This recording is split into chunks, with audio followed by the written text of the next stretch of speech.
وَلْتَكُن مِّنكُمْ أُمَّةٌ يَدْعُونَ إِلَى الْخَيْرِ وَيَأْمُرُونَ بِالْمَعْرُوفِ وَيَنْهَوْنَ عَنِ الْمُنكَرِ وَأُولَئِكَ هُمُ الْمُفْلِحُونَ۔ صدق اللہ العظیم۔ علامہ محمد اقبال نے کمال کیا ہے، اور کمالات تو بہت سارے ہیں، لیکن آج میں ان کے دو کاموں کا ذکر کروں گا۔ ایک یہ کہ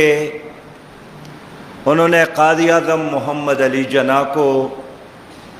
جو ملک سے باہر تھے، ہندوستان سے باہر تھے، واپس بلایا اور تحریک پاکستان کی قیادت کے لیے اور قوم کی قیادت کے لیے تیار کیا تھا۔ اور ایک اس کا کارنامہ کہ خود سید مودودی رحمۃ اللہ علیہ فرماتے ہیں کہ میری ان سے ملاقات 1937 میں ہوئی، اور انہوں نے مجھے دعوت دی کہ آپ لاہور آ جائے اور اسلامی تہذیب کے احیاء کے لیے اور اسلامی تحریک کے احیاء کے لیے یہاں سے کام شروع کر لے۔ قائد اعظم محمد علی جناح نے ان کی دعوت قبول کی اور یہاں تحریک پاکستان کی قیادت کی اور پاکستان بن گیا۔ سید ابو العلا مودودی رحمۃ اللہ علیہ نے بھی ان کی دعوت قبول کی، لاہور تشریف لائے تھے، اور 26 ستمبر 1941 کو انہوں نے جماعت اسلامی کی بنیاد رکھی۔ پورے ملک سے 75 افراد جمع ہو گئے، اور آج یہ اس کا کارنامہ ہے کہ اسلامی تحریک آج کے تاریخ میں کسی جغرافیہ میں محدود نہیں ہے، بلکہ ایک عالمگیر تحریک ہے، ایک آفاقی تحریک ہے، اور اس وقت اس دنیا میں شاید ہی کوئی ایسا خطہ ہو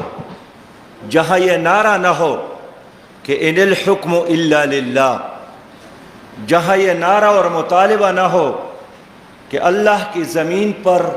اللہ کی مخلوق پر اللہ کا حکم چلنا چاہیے۔ محترم بھائیو، ہم جماعت اسلامی کو 26 ستمبر 1941 کی اس اجتماع سے نہیں جوڑتے ہیں۔ جماعت اسلامی ایک نظریے کا نام ہے، اور اس کا آغاز اعلان نبوت ہی سے ہوا تھا، اور نبی مہربان صلی اللہ علیہ وسلم جب اپنے گھر تشریف لاتے ہیں اور اللہ نے اس کو حکم دیا کہ اب لیٹنے کا، آرام کا وقت نہیں ہے، یا ایھا المدثر قم فانذر وربک فکبر، اے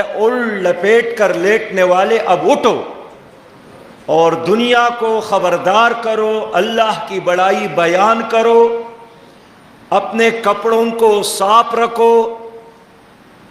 اور گندگی کے ہر کام سے اپنے آپ کو دور رکھو۔ تو یہ وہی تحریک ہے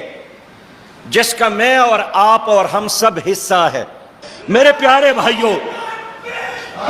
میرے پیارے بھائیوں، میں عرض کرنا چاہتا ہوں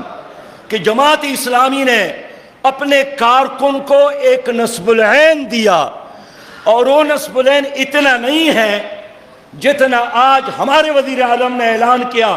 کہ 22 سال میں نے جدوجہد کی تو میں وزیر اعظم بن گیا۔ ہمارے ہاں بالکل اس سے مختلف روایت ہے کہ ہمارے اس جماعت کے اندر لوگوں نے عظیم مقصد کے خاطر وزارتوں کو قربان کیا ہے، لوگوں نے بڑے بڑے منصبوں کو قربان کیا ہے، اور آگے چل کر لوگوں نے اپنی زندگیوں کو قربان کیا ہے۔ اس لیے ایک واضح نصب العین کے ساتھ جماعت اسلامی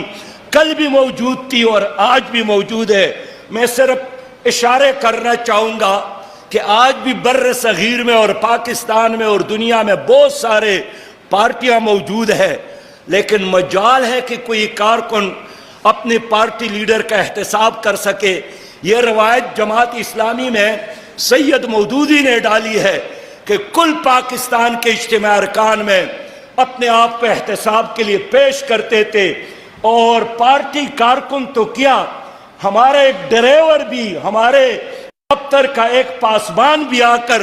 امیر جماعت کا احتساب کر سکتے ہیں۔ یہ احتساب کا نظام یا ہم مدینہ منورہ کی اس ریاست اور اس نظام میں دیکھتے ہیں یا جماعت اسلامی پاکستان میں دیکھتے ہیں۔ میرے دوستو،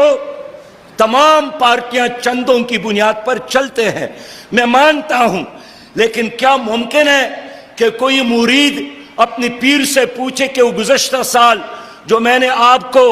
10,000 روپیہ دیے تھے آپ نے وہ کہاں خرچ کیے؟ یہ صرف اور صرف جماعت اسلامی کی روایت ہے، جس میں 1 روپیہ ہو یا 1 کروڑ روپیہ ہو، مرکزی جماعت سے لے کر ایک چھوٹے یونٹ تک اس کا آڈٹ ہوتا ہے، اور آڈٹ کا ایک پورا نظام جماعت اسلامی میں موجود ہے۔ اور میں بالکل اللہ کے شکر کے ساتھ کہنا چاہتا ہوں کہ اگر آج بھی آپ،